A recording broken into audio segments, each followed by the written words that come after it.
Okay, a couple of quick things before I get into this video.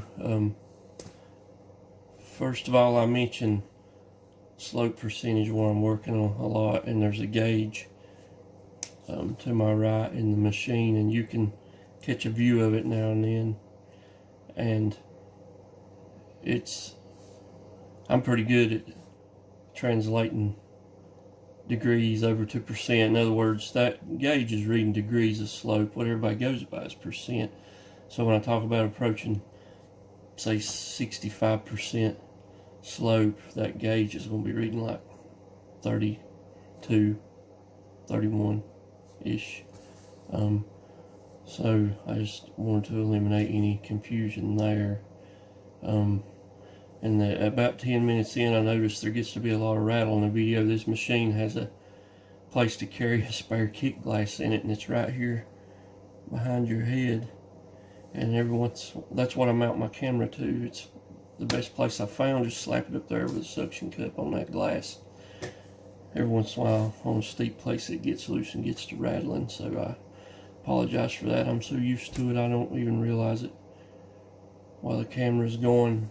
And the last thing, I kind of get into the weeds, running my mouth here about the hot saw versus dangle head versus intermittent saw versus forestry dedicated machine versus excavator type shovel logger, whatever. I don't mean to stomp on anybody's feet there. If I said anything to pee in anybody's cornflakes, so to speak, I apologize. Every machine has its purpose. I just kind of get aggravated that seems like every time I make a video, somebody's like, oh, you need a hot saw, or oh, you need a such and such, or a didgeridoo, or whatever. It's one reason I've been straying away from making so many logging equipment videos. But just wanted to say that I'm not down on anybody's equipment by saying I think the dangle head is the superior weapon in the mountains, and I'll stick by that. And maybe I'll be proved wrong someday, but like I said, this is all in fun. It's just YouTube videos. I make them because I enjoy logging equipment, chainsaws, etc., etc. So just view it lightheartedly and enjoy it, and forgive me for my diarrhea of the mouth. I'll catch you later. Thank you. Oh, thank you for subscribing. Thanks to my new subscribers and my dedicated subscribers. Thanks for just viewing. And if you're not subscribed and you like logging, chainsaws, outdoors, heavy equipment stuff, little projects with welders and things like that, then by all means subscribe. I appreciate y'all, and everybody have a blessed day.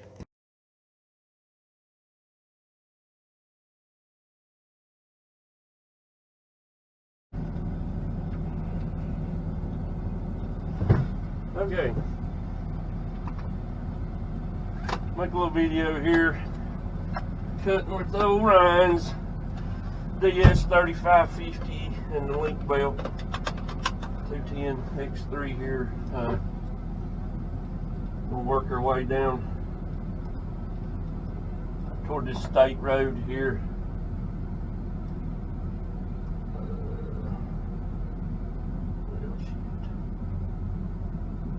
Let's leave it alone. Listen to the radio. I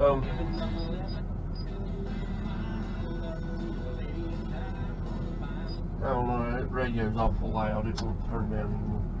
But it's really steep here. We're going to work down toward this state road. Cut some of these white pines. These are pretty decent pines. They ain't as big as what's been in some of my other videos. This track apparently was planted at 2 different times. Like half of it was probably planted 10-15 years later, because there's 600,000 or 700,000 foot here in the first 350,000 out that way. Was a lot bigger than this. This is pretty good timber. That's a property line pretty much all the way down through there, down the top of the ridge. And property lines veering off that way a little bit right there, and there's trees going off of that cliff there. They're part of this track. I need to clean my windshield. But the reason I hadn't went down the line over there yet is because I need to work out a hole over here. The ground's not quite as bad right here. Make a place for them to fall. Because if I just go cutting into the timber haphazardly, I'm going to end up with something in the road down there, and that's a state road, and you know, cars just come up and down at random. You never know what's going to happen. But this is steep as shit. I don't let the camera is going to do it justice. It probably won't. But we're just starting off, and look at the angle of those trees there. I ain't even got to the steep part yet.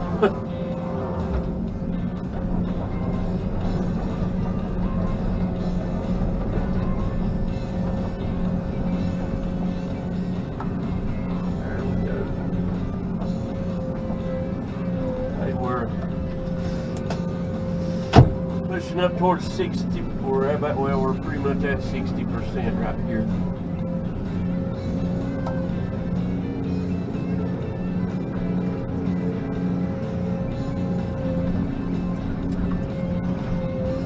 If this type of setup has a disadvantage, this is probably its worst one, because it don't bother you much to cut in this situation unless there's an obstacle below you like there is here, and you've got to pull the trees around the hill or back up the hill. It's the problem with an excavator type dangle head setup like this.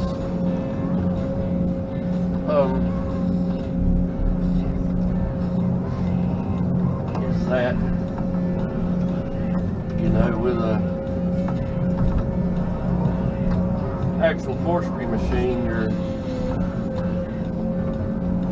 boom is mounted at the back, or at least farther back from the center than this one. So,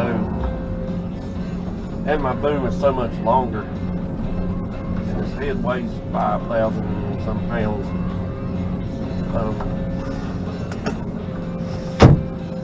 So when I extend out like this down a hill, get that thing out of the way. It's hard to get down low on these trees on a hill, especially when there's shit laying around the stump. But when I reach out down on a hill like this, see, I'm already teetering.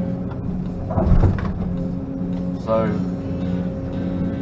it makes it hard to cut big trees and pull them back up, because you got so much weight down below you there. It's good and bad. I don't know that a leveling cabinet machine wouldn't have an advantage in that department.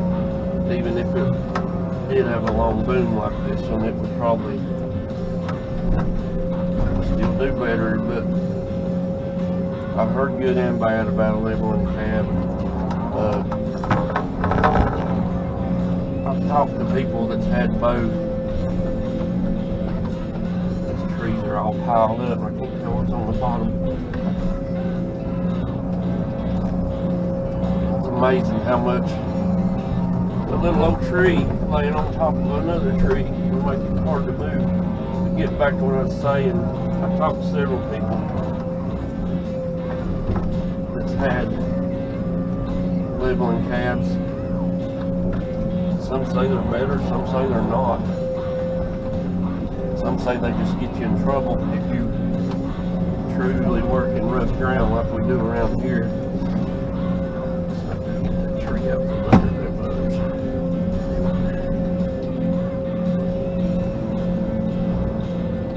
See the trees on the bottom. It's hard to do anything with it.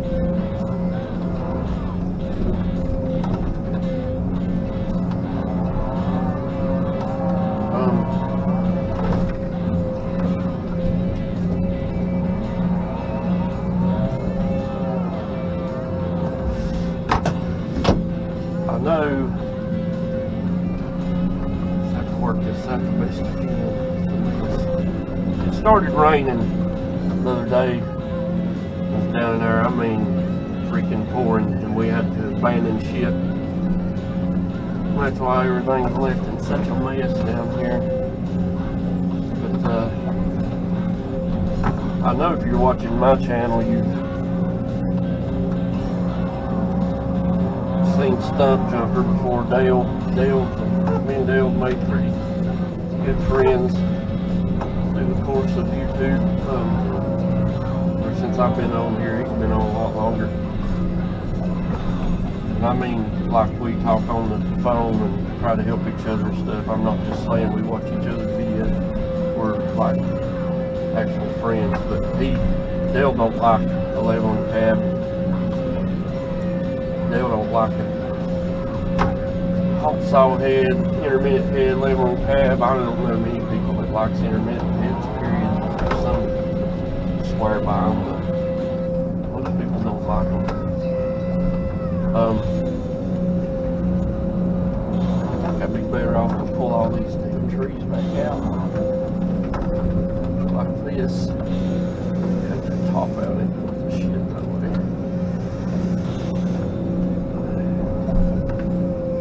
From under them and then move them. But, I don't know, I've never run a machine with a leveling cab. Seems to me like right here it would help you, but it may not.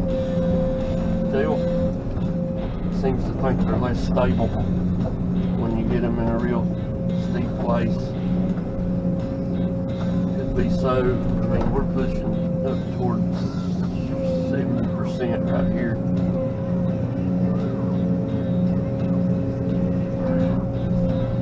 Now these trees, yeah, it went the right way. These trees here are small enough that even though I'm extended way out and all, I can handle them pretty good.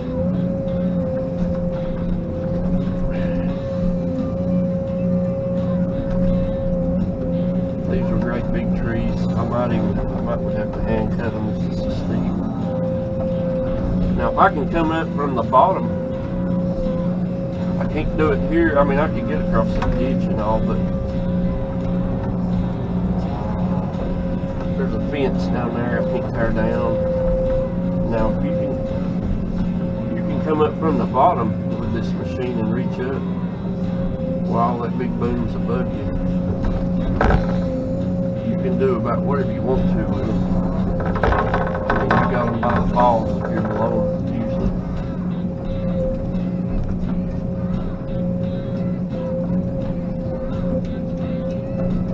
And another advantage of a dedicated forestry machine is the weight, I would say, in this situation. This thing weighs about 65,000 pounds. We put about 9,000 pounds of steel on it, put it in the cage. 5,000 plus pound head. Machine weight 51,000 pounds with no bucket on it.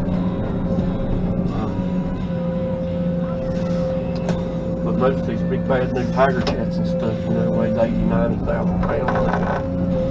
25,000 to 30,000 pounds on me. That would have to be a help. But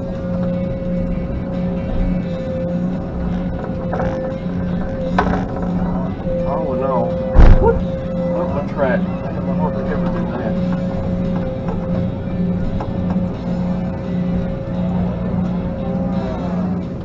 I tell people that these machines here are better than a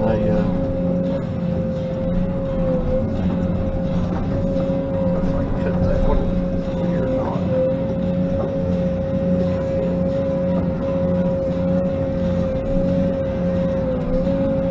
Yeah, I got her.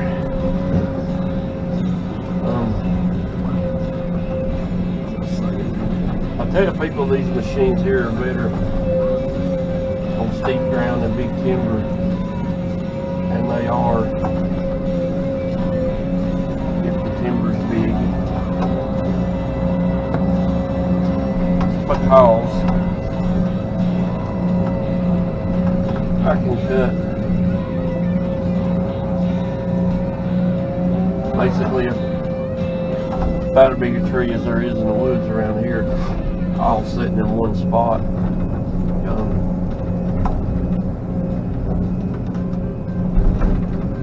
Because I can hit it, you know, that way, and I can hit it that way, and I can hit it that way, and I can even hit it that way. And with a hot saw, if the tree's big, you're going to be digging and gomming on this hill, spinning, digging, tearing it up, trying to get here and there and everywhere. Now right here in this smaller timber, hot saw might have the advantage on me.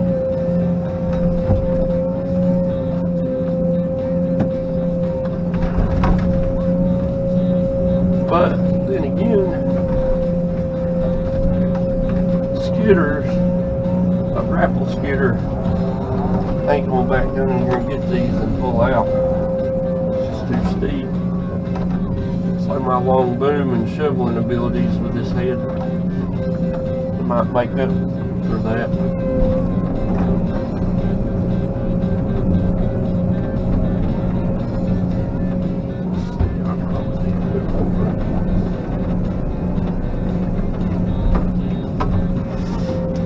I'm seat belted in the seat right now. The only way I can stay in the seat.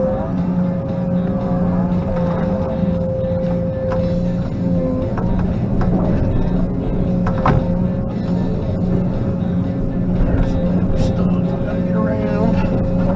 Yeehaw.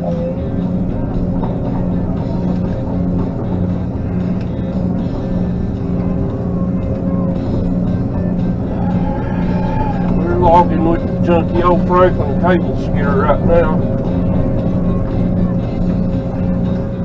I mean, even this right up here is about as steep as a skidder with chains on it will tackle even a cable skidder. I mean, there's no way you can grapple this stuff way down in here, so being able to shovel is a huge advantage. I'm probably going to move over. Got too many trees now. Our deer cable skidder, the winch is off of it, and it's at James River Equipment. It just all of a sudden quit winching, and that clutch pack housing in the front has came apart. Should have it back any day.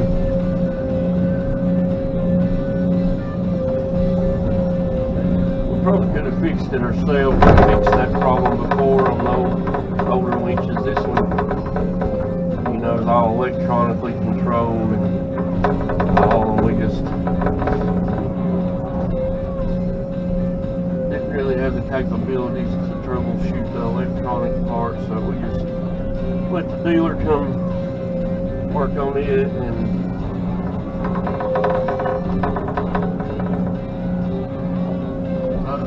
Franklin Q80 grapple would be useless here. Besides the fact that it's down too. Damn Franklin's, all they do is stay down. There's how you bust chainsaws holding on this thing.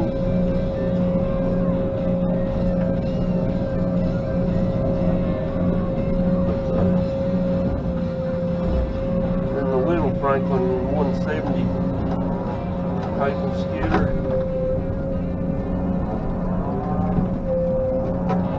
It's not here, it's in a different county.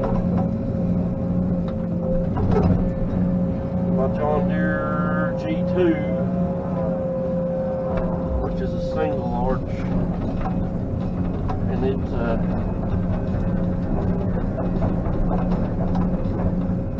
goes a load.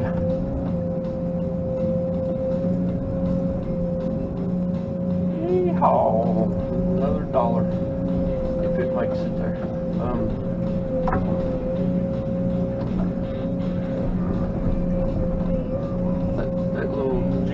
single arch.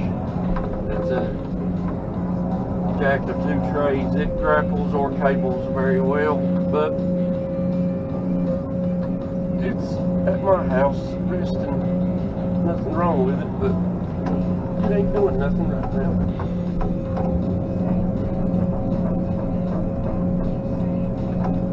That stuff's high. Yeah, that stuff's high. Kitchen meat bottom.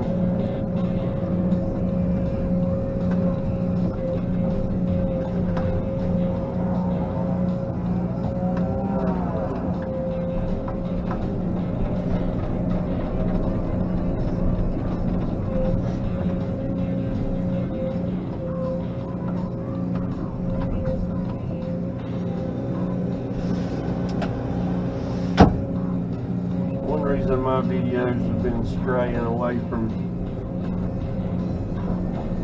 logging, strictly logging, and getting more into chainsaws and dabbling in this and that is because of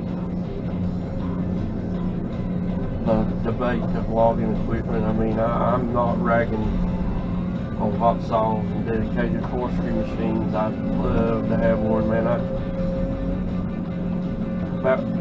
Saying goes, I'd about give my left nut for a 830 Tiger Cat with a big old hot saw head on it, all in all, day in, day out. But come on, baby. But they're not the best in every situation, and when I say that, people that has them just goes off, man. I get tired of arguing with people. So seems like if you try to create logging content, that's all you get is other loggers trying to argue with you that they've got better equipment. And there's a lot out there that do, a lot out there that don't. I just try to state the facts. Tell you that right, and I mean, I can see it. You know, you give dang near $1 million for a machine. And somebody's got a $350,000 one can better you. I guess that would get you hot under the collar, but that's just how it is. If one machine was the best at everything, they would only make one machine.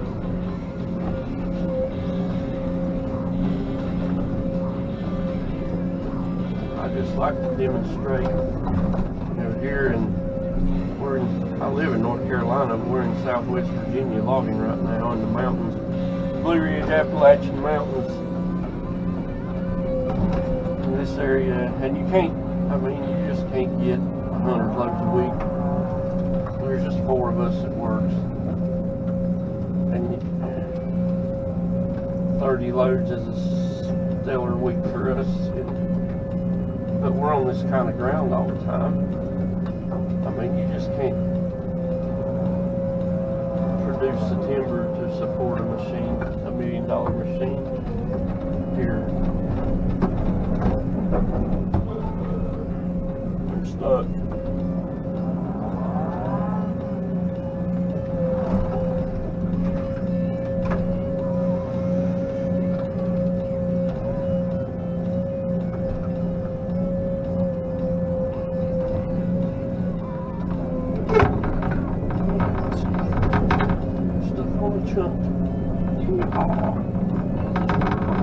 That's another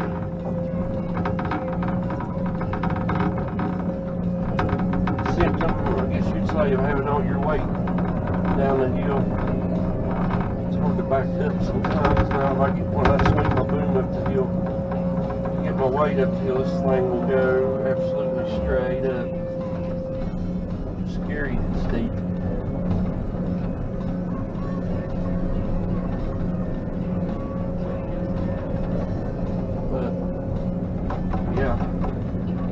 Love to have a dedicated forestry machine, but this actually probably works better for our situation. Let's black this back out some down here at the road.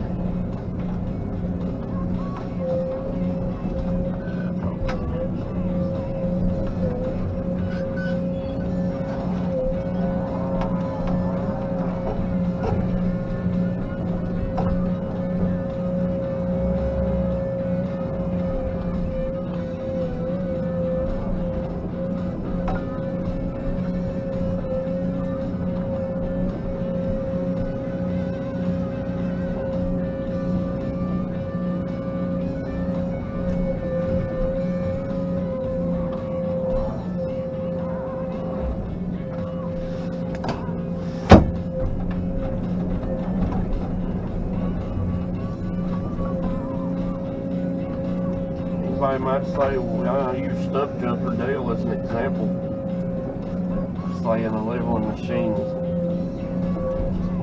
Oh, always the best. He might say, well, he's just got a non-leveler. No, he's had levelers. If you dig back far enough in his videos, there's videos of some of them John Deere super cutters with leveling cabs and all a few years back. Whoop, that was broke.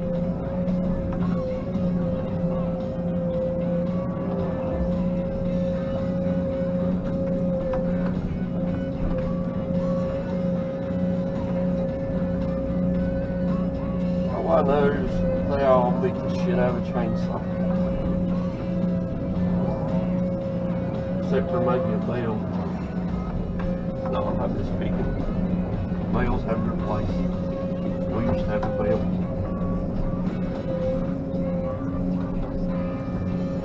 I never did run it. I guess that's why I didn't like it. We had a guy working that could already run one, so we just always let him run it when we bought it.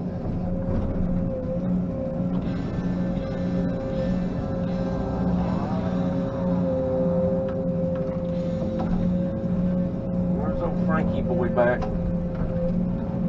For safety's sake, I'm gonna quit cutting.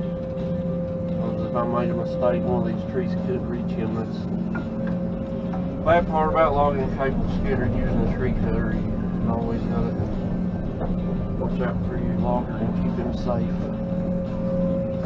So, we'll end this video right here in a second. But look at all that reach I got right there, man. That tree's probably over 30 feet away from me.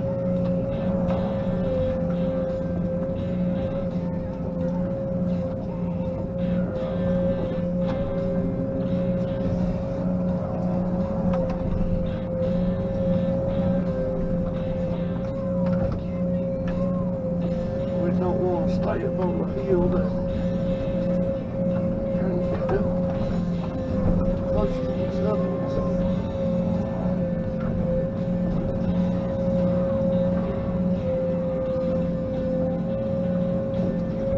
Stay there.